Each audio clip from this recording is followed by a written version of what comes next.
Sunday morning, mellow morning. And my next guest, Jackie Bastin, you were in here last week as well, caused quite a lot of comment, I have to say, on the social media network. Tell us a little bit about what you do. Yes, so morning again, Mimi. Great fun being with Chiltern Voice last weekend on Valentine's, talking about love. But the Mind Studios are a cognitive hypnotherapy practice. We have several therapists. We're based in Amersham in the Chiltern Business Centre, so another local business, another local girl, born and bred in the area. So what we're looking to do is work with people with their minds to reprogram some deep unconscious beliefs and to give rise to a better, healthier way of thinking. Give us an example of the sort of thing you're talking about, because that's quite a broad statement. And it's an incredibly broad area of work. So we could work with, the people hear of hypnotherapy, the word hypnotherapy, they think of smokers, they think of, click my fingers and cluck like a chicken. We don't get anyone to cluck like a chicken, but we could if we wanted to. For more on a serious note, we go from anything from helping people to reprogram their belief about what the cigarette is bringing them, reprogram their beliefs about what food is bringing them. So, for example, I used to be, many years ago, I'm a former smoker, an ex-smoker. I stopped smoking when we decided to start a family, so that was 24 years ago I stopped smoking, and I've never smoked again. But I used to think I depended on it for confidence, for concentration. If I was stressed, that would calm me down. And I used to have cigarettes and coffee instead of food to keep thin. Yeah, absolutely. So it depends on every individual person, and this is why we are cognitive hypnotherapists. So our work is very much individually tailored to each individual person's needs. So no two people will smoke for the same reason. No two people will eat for the same reason. No two people will be depressed or anxious or have a lack of self-esteem, have a lack of confidence. No two people will fear the same things for the same reasons. So we are looking at how did that person come to form that belief, what experiences have they had in their lives, what traumas have they had in their lives, what was their environment growing up that led them to believe that they weren't good enough, that they were not lovable, that's leading to that lack of confidence or that lack And you can really do something about that? Absolutely. Neuroscience has taught us that the mind is plastic, our memories are plastic, and by plastic I mean that we can literally change them and mould them. So we can go in at a deep unconscious level, we can reprogram those beliefs so that people can change the way they think about themselves, the way they think about the external thing that may be leading to unwanted behaviour or unwanted emotional responses.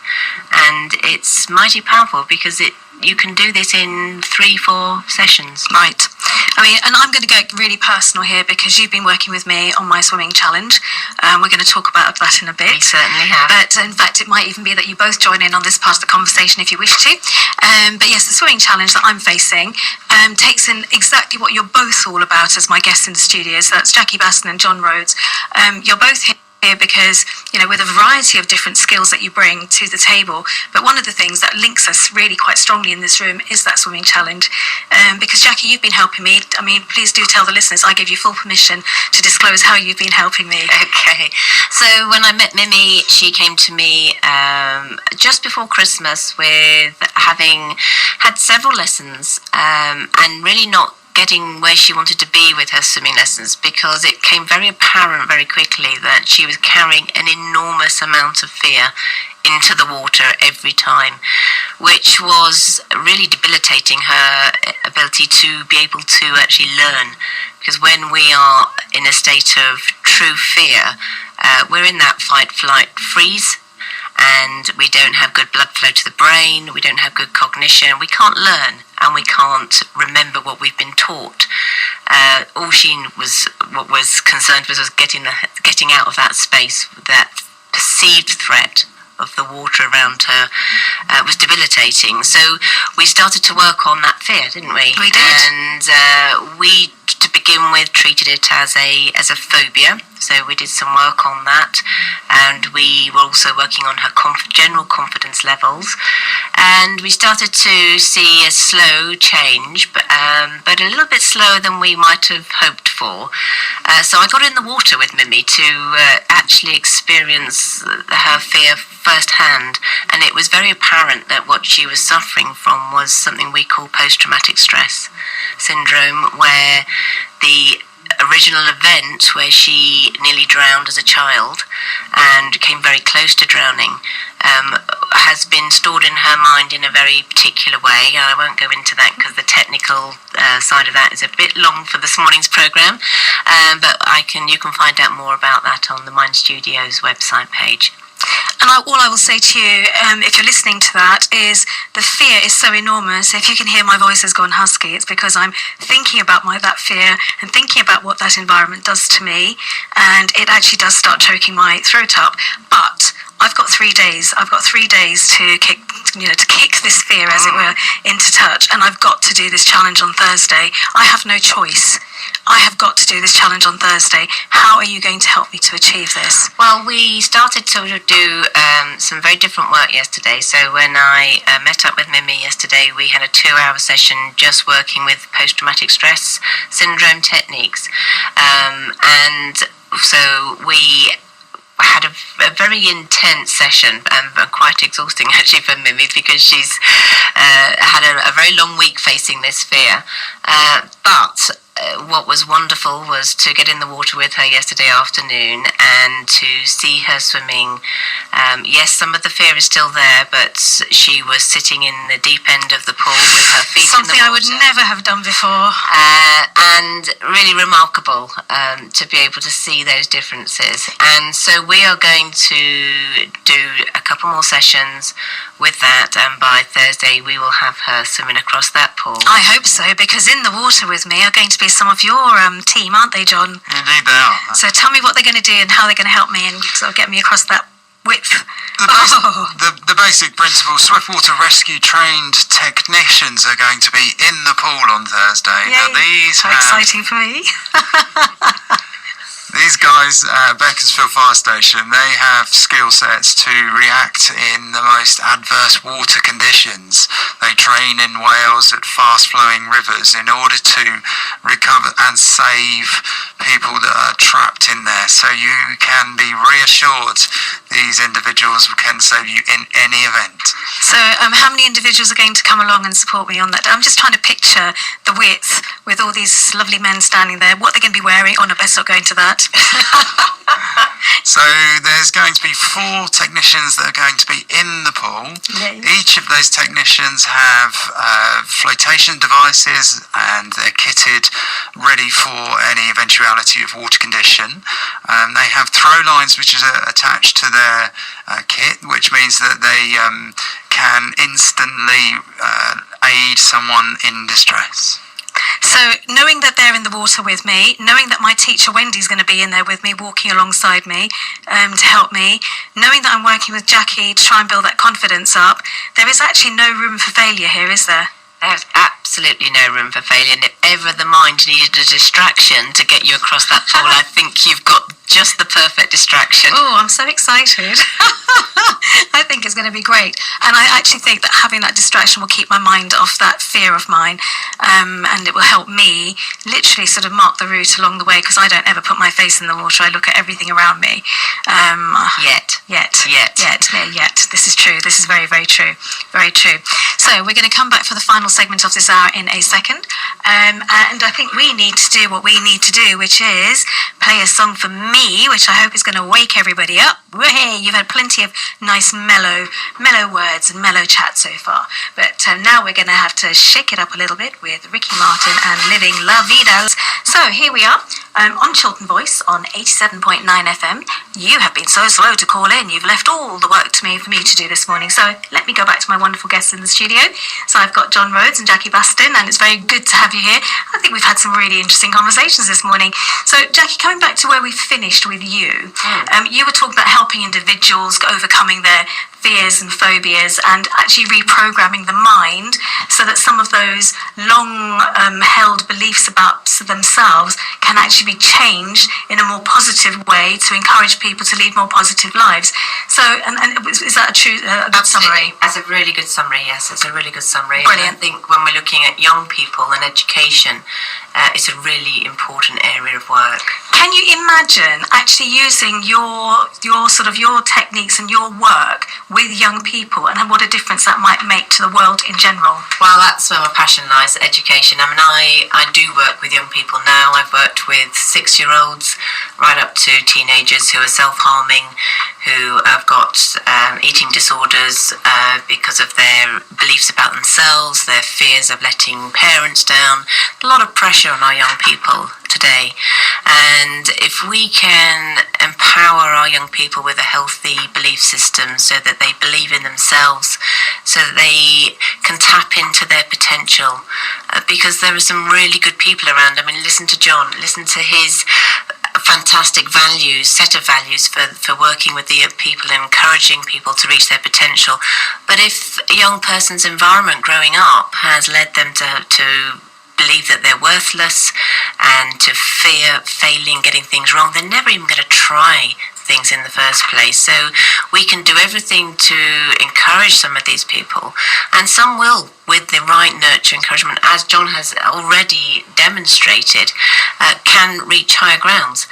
But there will be those that need more than that. They actually need some real help to reprogram some of those self-beliefs that are deep set in order to then be able to take advantage of good people like John who are working with these people and mentoring and giving them powerful leadership. Indeed, and actually I wish I could have recorded the last break and the one before that actually, because there was some really good discussion going on in the studio itself. Because John, you were talking about, or we were talking as a group about how you were under the impression it might take 2 or 3 years for somebody to be affected by the techniques that Jackie uses, for example.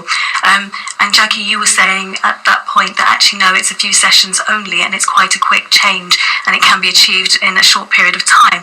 So if looking at your values, John, how has that changed? Being in the studio this morning, listening to what Jackie's been saying, how has that changed what your sort of, if you like, your concept of what hypnotherapy or cognitive behaviour therapy is all about, and how might you be able to use that in your business?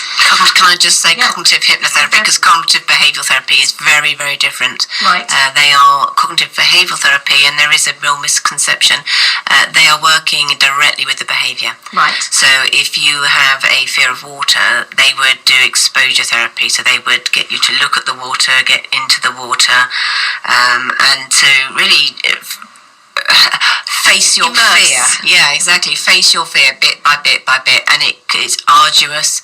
There's a big fallout rate, and it's very, very difficult for people to do that. So we're looking at going to the levels below that. Right. What is the belief that is driving that behaviour? We're not looking at working with the behaviour. We're looking at the beliefs that drive that emotional response, drive the fear. And so we're working on a very, very different level, which is why it takes so much less time to facilitate those changes. So is this something, John, that you could use then within your workforce, within your team, maybe to help some of those young people? Talk about some of the young people you've come across, because that was fascinating. Absolutely. The revelation today and a takeaway statement is that within 3 sessions, mind can help and develop these individuals quicker, easier. That really is a revelation. But my belief is that I spend a lot of time with my managers because my managers have the greatest influence on the team. Now, my managers, I really instill in them the belief you must believe in your team. Your team are your greatest asset, and that is why we excel at Gatsby and Miller. And it is all about believing in your team, sitting down, nurturing, coaching, supporting. And that's a journey sometimes, because people, and there's one particular stylist I can think of instantly who 8 years ago told me that there was no way that they were capable of running their own salon, who was really in a dead end and felt that they had to leave. They had to leave the industry, and it was really not true. Today, tomorrow, this same individual is standing on the stage at London Fashion Week. Wow. Performing in the highest pinnacle of the hairdressing world. Fantastic. So it really is a link here. It's believe in yourself, believe in your ability, and if we have a coaching culture within the workplace, it's amazing. Group working, group living, supporting each other, making sure that we're there to support. In particular, my managers, who essentially do fabulous work in developing people, and we do have a lot of young people, and it's really that engaging coaching process which drives that belief, and it's a pleasure to see it. My role, my job is all about seeing them succeed. Do you know what? I've seen that myself in the short period of time that we've known each other. I've seen how you are really quite driven yourself into making sure that other people achieve, and that the people that you come into contact with get the best opportunities to be the best. I've noticed that you've done it with me. You're here helping me with my challenge too. You did not have to do that, but you're seeing somebody who's taken the plunge, literally facing her fears, trying to do something, and you've come in with a whole support system to help me get there, and I appreciate that. Well, it's the benefit is actually mine in supporting you with your challenge, and the reason I say that is because essentially when you see these people achieve, and that it's such a good feeling, and it's a scientific feeling. It's oxytocin. My team understand what oxytocin is, and that is that when you give over to others, it's the best drug ever. Oxytocin. It's something we naturally release from our brain when we are. We release oxytocin when we're in love. We release oxytocin when we are getting that reward of a feel-good factor from doing good deeds for others. Kindness. Kindness is a I must be full of oxytocin then. Come on. and John's so right. Belief, self-belief. One of the most limiting beliefs I come across with my clients is that we are loved and liked for what we achieve it's what we do, and it's not what we do that matters. We are not called human doings, we're called human beings. It's who we are. I like that. So it's who we are that matters, and if we can have our young people believe in themselves and have self-belief, then they will achieve the things they want to do. So John, do you think there's a place, having now had this conversation this morning in this studio, and we're here not just to entertain but to educate, so do you think there's a place in the workspace for somebody like Jackie to come in and help? Absolutely. Jackie's skill set and listening to how quickly the progression could come. I'm generally realistic when I talk with my managers about developing young people and put timescales of this is a 2-year journey. This is a 2-year journey. Sitting, spending your time, giving your energy for the benefit of another. To learn today that Jackie could potentially unlock that true potential from an individual with 3 sessions, that's an amazing achievement. So there is what the message from that for me is that it's not just about individuals, it's also about getting out there and talking to companies, doing workshops with companies. Absolutely, yes. Trying to change the mindset of companies, because a happy workforce is a productive workforce. So if we all, as businesses, if we all basically had got the best out of all our team, doesn't that make us all excellent businesses? Isn't that the theory? Doesn't that work? Absolutely. It's in my workplace. It's group work, group living, supporting each other, and we never get it right all the time. We have to be realistic, and fear of failure can paralyse our workforce. So fear of failure, we teach each other that it doesn't matter if you get it wrong. It doesn't matter. We just get up, we try again, and we celebrate our people for trying. This is the mentality that all business, I feel, should be with.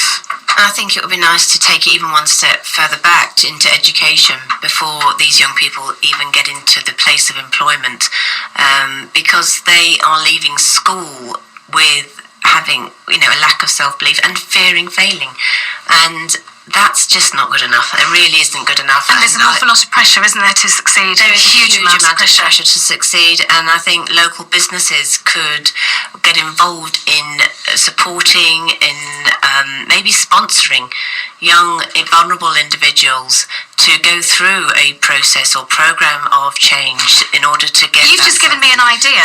Maybe that's a charity that we could actually start on a local level. It's something that I'm very passionate about. And I think it's a thing that can make a difference. Maybe we can find business support, finance in a financial way, having that special. What would you call yourself? Therapy? It's a process of cognitive hypnotherapy. It's a process of real deep-seated change. So maybe we could do that. Let's say that this today's chat on the show has resulted in the three of us coming together here, having this chat, discussing what we can all do, and maybe there's an opportunity here for businesses to sponsor that sort of therapy for young people before it's too late. Absolutely. To help them actually get past whatever they've come across in their life, whatever hardships, whatever unpleasantness, and actually to have the positive attitude to go forward and be a success. Because a healthy in their own minds. Well, exactly. Because a healthy community. We think about our health. Our health is a direct response of our state of mind. Our minds and bodies are so powerfully connected. Indeed. So if we want our community to be thinking well, we want them to be living well, feeling well. It's not difficult. What do you think, John? Do you think there's potential there? Have we come up with something today? I think we've certainly hit exactly what we're all about, really. So there's an opportunity here, isn't there, to actually get something started? Absolutely. And to work with young people, to use those sort of skills, and for businesses to try and help sponsor setting that up. Absolutely, yeah. And the outcome will be a whole group of really positive, young, vibrant individuals who are aware of their potential and who are just ready to get out there and succeed. And hopefully will be the future Johns of our local community. Absolutely. With that positive set of values and mindset that's Absolutely. really regenerating more of what's working. That to me is quite an incredible thing, and I'm going to come right back again to my challenge, because that is the one thing that is eating me away. Would you believe I did not sleep last night because I kept thinking about my session in the water and how on earth I'm closing my eyes now as I'm speaking, because I'm imagining myself in that water and trying to do that in that deep water in the big pool. It's the big pool that spooks me out. It really does. And the thought of it is just making me feel quite ill just thinking about it. And you saw how I behaved in the water. I wouldn't move without Wendy holding onto my waist while I tried to swim, and even then it was panic to get to the wall. You're going to help me deal with that. I don't know if you can explain how you're going to help me deal with that, because we have 3 sleeps to go. We do have 3 sleeps to go. Nothing like a challenge, is there? But this is post-traumatic stress for you, because you have a memory where you nearly drowned, and your unconscious mind is keeping that memory very available to you. Very alive. Very alive. And what we're going to do is we're going to desensitize your unconscious mind to that memory. So you will still know it's happened, but you won't be able to feel the same fear that was attached to that experience. Because that's where I fall down, isn't it? Because I can just feel it. It's Even the as I'm feeling. thinking about it, talking about it now, I can feel the grip in my stomach. Yeah, absolutely. But when we look at how you were in meltdown yesterday, and the 2-hour session that we did yesterday, and the difference. My makeup stayed on though. Absolutely. My eyeliner did not budge, guys. Well, waterproof eyeliner is pretty useful. Hey, this is a very special situation. One. You can write in if you want to know what it is I used. You write in, I'll tell you my secret. So, on a serious note, yes, this technique we're using is something that's called eye movement integration. It's based on REM pattern sleeping, and we're using eye movements to go from left brain to right brain whilst we are tracking the memory. And as we do that, we're desensitizing your unconscious mind to that experience. So there's a lot of neuroscience, there's a lot of technical things that I'm sure your listeners don't need to be hearing, but they will certainly find out about the results, because come Thursday you will be swimming across that pool. Please let that be the case. We're going to come back to this in just a tick of a song. The next song is your choice, John? Yeah, indeed. The song that I've selected is Higher. It has the meaning we talk of. Ooh. I've got John and I've got Jackie, and we were talking about my challenge. We were so rudely interrupted by ads and music and a break, and we just want to finish off and wrap up that bit of conversation. So, because for me, that fear is enormous. I've got this challenge on Thursday morning. I still sit here and I'm thinking, I hope I don't let everybody down on this, because we've raised over £1,400 for sports relief through this challenge, and people have been so incredibly generous. If you are one of those people who has sponsored me to swim that channel, as I call it is the channel for me, at Chesham Pools, and of course GLL Better are one of the sponsors for sports relief. If you're one of those lovely people, I can't thank you enough for putting your faith in me, and I just hope on Thursday I live up to that faith. You've been amazing. We've raised over £1,400 for sport relief. Hey, not bad, huh? So, fantastic, absolutely brilliant. Very good. So you were talking about helping me to get over my fear, and John, you had some advice as well. Well, essentially, it's static water-controlled environments of water, so swimming pools. For the fire service, it's encouragement for people when wanting to enter into water. That's the place to do it. Sadly, we attended an event. Kai Reese died on 22nd of July 2014, and he was only aged 13 at the time. That's so sad. That's just tragic. It's tragic. It's tragic. I've met the family. So sorry. I've had the pleasure of meeting the family and ultimately understanding their story. They've set up a legacy in memory of Kai Reese, and their legacy centres around prevention work, and Buckinghamshire Fire and Rescue Service endorsed this, and how they do so is it's trying to educate young people that the dangers of water in open water, that's the River Thames, gravel pits, even some ponds are quite deceptive. Well, that's the deception, because in Kai Reese's occasion, he's a great footballer, a footballer that had talent. He was on Chelsea's books. Wow. And so him and 17 other friends on the first day of the school holidays in 2014 went down to an area in Marlow that's well known by people, and they went down to play a game of football, and the football went into the river. Oh. This is where the story starts. Yes. Oh my goodness. I mean, how tragic for the family, and how, what a waste of a young life. And was it because he couldn't swim? It essentially wasn't, and I've learned of other stories similar to Kai Reese's where their swimming ability was good, but it's the perception of the water, and the water looks still and calm on the surface. But in an open water environment, there's undercurrents, the temperature's different, and essentially the message from the family of Kai Reese is for young people, when they want to swim, it really isn't the place to be doing it, even though there's summertime, there's hot weather, and it looks tempting. It really is the controlled environments in swimming pools we would really encourage people to be. So that's the first message: just stay away from those Thames, the open water, and move to more of a controlled environment. And the second message is, of course, the great work that you're doing yourself in encouraging people to learn how to swim, to learn a life skill. And that's an amazing work that you're doing in order to better promote and for people to learn how to swim.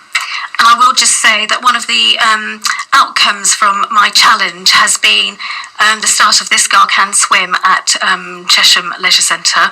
And what that's all about is encouraging women and girls to go in on a Wednesday morning at 9 o'clock, because it turns out statistically, nationally, that fewer and fewer women and girls are either swimming or learning to swim. And it's a skill that's being put to one side by those who can, and it's a skill that's not being taken up by a whole new generation. And actually, like you say, there are any number of circumstances where you need those life-saving skills. If you can at least look after yourself, then you're not being a burden or to somebody else who might have to, jump in to save you.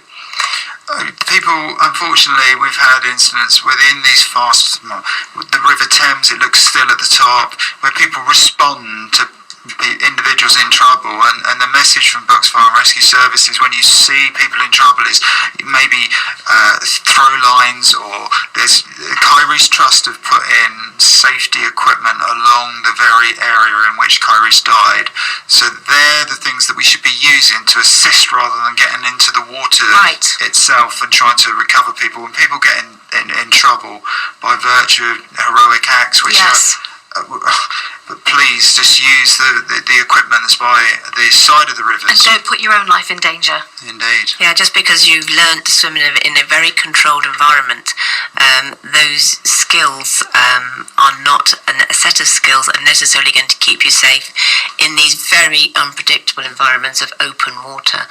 And it's being able to differentiate between the two as to, believing what is safe and what is not safe. Well, that's the message, really. The undercurrent, the temperature of the water, two very different factors between open water and clearly with controlled swimming pool environments. Absolutely, and with Mimi, with her most recent challenge and encouraging women to learn to swim and to be able to overcome some of those fears. It's not always fear of water that actually stopping these ladies from getting into the water and learning to swim. There are many other issues. We can talk about self-belief. Yes. And we talk about body image. And that's a big issue for me as many, well, by the way. many pressures, and some of the cultural pressures about exposing their Absolutely. bodies. And so there's often many limitations of the mind that are actually contributing to stopping them from learning a really important life skill, as you so rightly say, John. So if we can help people if we can help people to exercise, if we can help people mums to be able to get in the water with their children. That is something I missed out on. My children, my daughter's 23 next week, my son's 20, they will tell you in all their lives they have never ever seen me venture anywhere near the pool. I did a bit of a fun photo shoot last week. There were pictures of me seriously training, but afterwards I just put on exactly what I would wear if I was on holiday with my family. So it was the full sarong, the big hat, the sunglasses. The only thing missing was the book and the cocktail. But that would be me on holiday and well away from the pool, looking after everybody's stuff while they all go and have fun. I'm hoping that the next time we go on holiday, I will at least be able to get in the water with them and join in. How exciting! And we have a natural ability. We have a natural ability to swim. My daughter has just taken her 5-month-old baby swimming and Perfect videoed it, children. and it was just amazing to see this little mite. The little Charlie who just head underwater, Yes. he held his breath, he closed his eyes, and he just naturally had that instinct to swim, and it was an amazing thing. Which is amazing. And coming back to the discussion we were having earlier about talking about whether there's an opportunity here to set up a charity to help, so that local businesses could sponsor a young person to come and have some hypnotherapy, cognitive therapy, in order to actually make their lives more positive and turn around what could have been a bad start for them. So Amy Dean's been listening in. Thank you, Amy. Hello, how are you? Nice to hear from you. So Amy's posted on Facebook. She says, loving the show and would love to be part of the charity talks. We would welcome your input, Amy. It's been great. And your show's been pretty terrific too. I thoroughly enjoyed listening to it every day.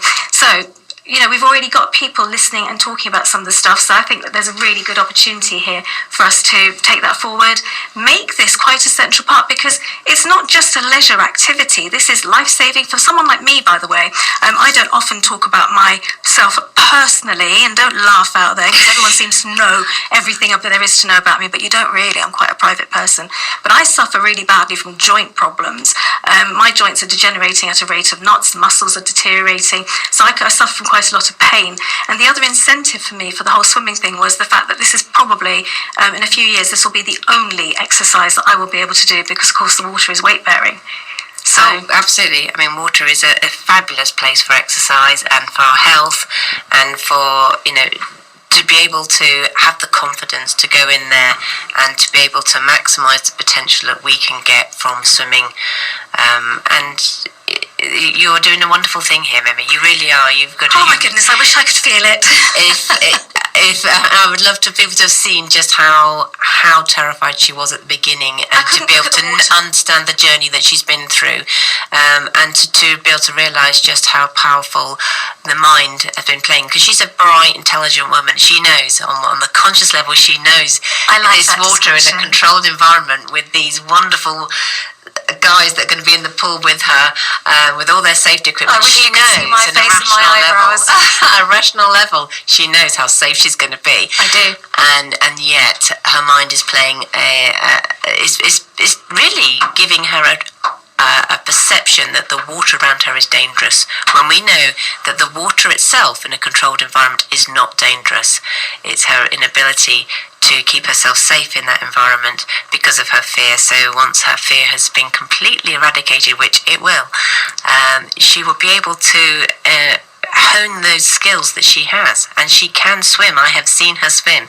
She can swim, and many of us, as John was saying, have a lot of potential within us, a lot of skills, but we just need to be able to have the belief. Wouldn't it be and not the amazing fear. if we could unlock all those skills in all of us and just have this superpowered planet of superpowered people, empowered people, because we believe in ourselves, we just go out there and we just achieve our full potential. Absolutely. And we just work to the max to just everything is good, everything's honed and toned and out there, whether it's the mind, whether it's the body. Wouldn't that be amazing if we were all like that? A thought revolution. Yeah, Indeed, absolutely. So, I mean, business is really out there. I'd really encourage businesses out there to sit with their people, understand their pressures, understand their fears. They're different set of fears for different people, and that could be unlocking that true potential. I truly believe that stylists out there that want a career, boy, do I have a career for you. Hey. My managers, they unlock potential. That is an amazing place to take a break, and we're going to go with Adele and very topical, Rolling in the Deep.